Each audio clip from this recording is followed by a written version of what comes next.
Hi there! If you've been following along with these lessons, welcome back. And if you're new, hello for the very first time. Thanks for stopping by. Today we're doing just a little bit of music theory as we talk about 16th notes, but then we're going to get into the best way to start practicing a brand spanking new piece. It's lesson 10 time.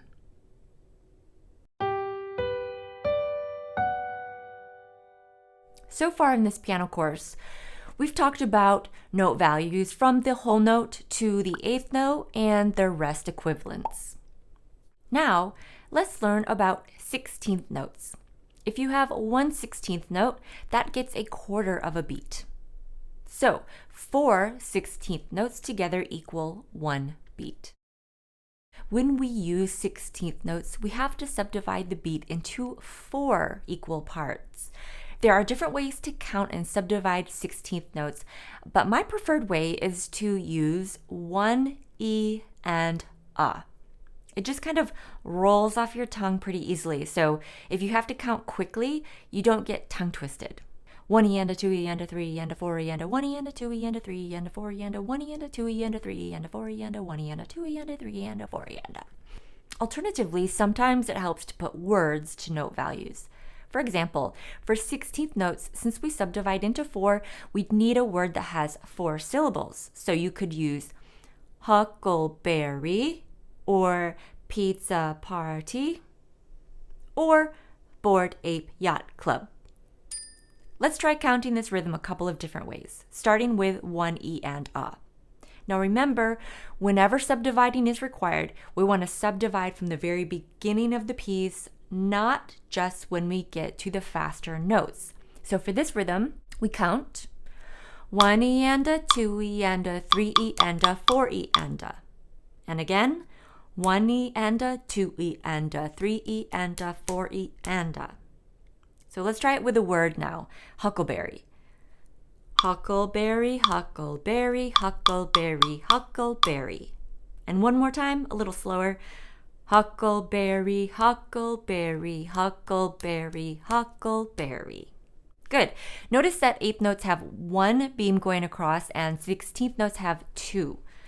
Let's try another rhythm. Take a look. First with numbers. 1 E and a 2 E and a 1 E and a 2 E and a. Then with words. Huckleberry, huckleberry, huckleberry, huckleberry. Did you notice that with both of these rhythms, the 16th notes are either beamed together in 2s or 4s? This is very common with 16th notes, but sometimes they are by themselves. And when that happens, they'll have 2 flags instead of the 2 beams going across. Across, not across. You'll also often see them grouped together with a dotted 8th note. If you remember the rule of the dot from lesson 6, you'll note that a dotted 8th note gets 3/4 of a beat. So when you see a rhythm like this, you'll count it 1 E and A. And if you have 4 of those in a row, you'll say 1 E and A, 2 E and A, 3 E and A, 4 E and A. Okay, good. So that's our music theory portion for today. And that's it. Let's test what we learned by looking at this Burleske by Leopold Mozart. Now, Leopold was the father of the famous genius Mozart, Wolfgang Amadeus. So hopefully this piece is brand new to you so that we can work together on it and learn the best way to start a brand new piece. Now, first, I need to tell you that this right here is called a key signature. We're going to learn what a key signature is exactly a little later in the course. For now, just know that because this is here, this means that all of the Fs in this piece are automatically played as F sharp. So this looks like an F, but we play it as F sharp. Now, there are 6 things that I like to do when I first learn a piece, and they're all pretty left-brained activities, meaning kind of more organized and analytical.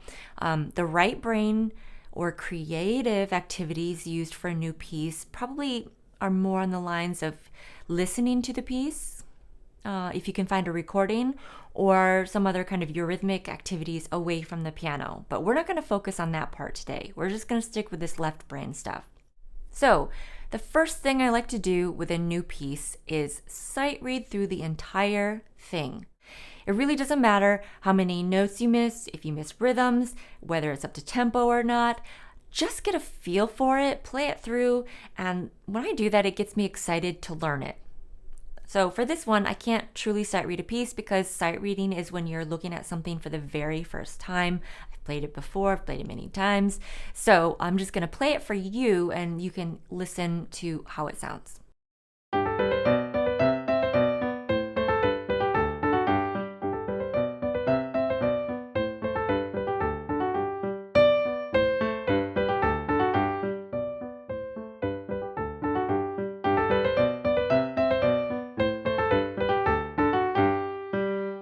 After you play through it, and you can read through it more than once if you want, but not so many times that what you play becomes habitual, okay?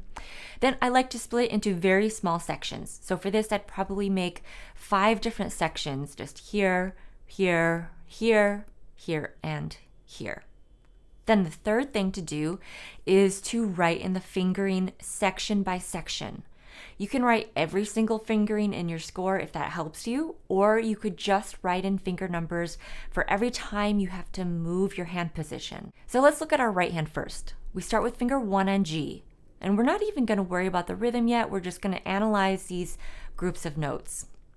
So we have G, A, B, C, D, 5 notes in a row, and thankfully we have 5 fingers, so that's great. We can just go G, A, B, C, D with fingers 1, 2, 3, 4, 5. Then we have D again and a B, so that's fine and it fits in our hand position. But this next E is outside of our 5-finger hand position, so we've got to move sometime. I'd suggest changing fingers on this D here because you've got this little built-in mini pause with this 8th note. So you have just slightly more time to change. When you change fingers on a repeated note, this is called finger replacement or sometimes finger substitution. I was on this D with finger 5, but when I repeat it, I'm changing to finger 4 on the D. This is a really common way to slowly move your hand position where you need it to be on the keyboard.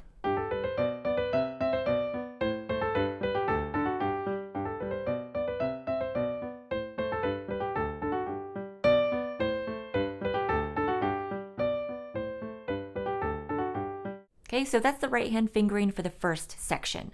And then if you look at the left hand, you can see that we have octave leaps. G to G, B to B, C to C, and then B to B again. Now, while there are exceptions, usually the fingering for octaves is just 5 and 1. Now, this step of writing in the fingerings is tempting to skip because it takes focus, it takes a lot of time, and it can feel like this huge wall standing in the way of you and getting your fingers really moving on the piano. But if you are able to practice a new piece with the same fingering every single time, you will save yourself so much time and frustration in the future, and that is a promise. Okay, so the fourth thing I like to do is make sure I understand the rhythm. And you don't have to worry about the notes, we're just making sure we know how to count. So we just learned about 16th notes, right? So we're gonna count using numbers, the one-y and da way. You'll notice that the time signature is 2/4 time, which means that there are 2 beats in every measure. So we'll be counting 1 and a 2 and a. Now, if we look at the first measure and count it, we can pretty quickly see that there's only 1 beat in this measure. When this happens, it's called an upbeat or pickup measure. And the upbeat is stolen from the end of the piece. So you'll notice here at the end, this measure only has the first beat. The second beat is actually here at the beginning. So we're going to start this piece out by counting 2 E and A.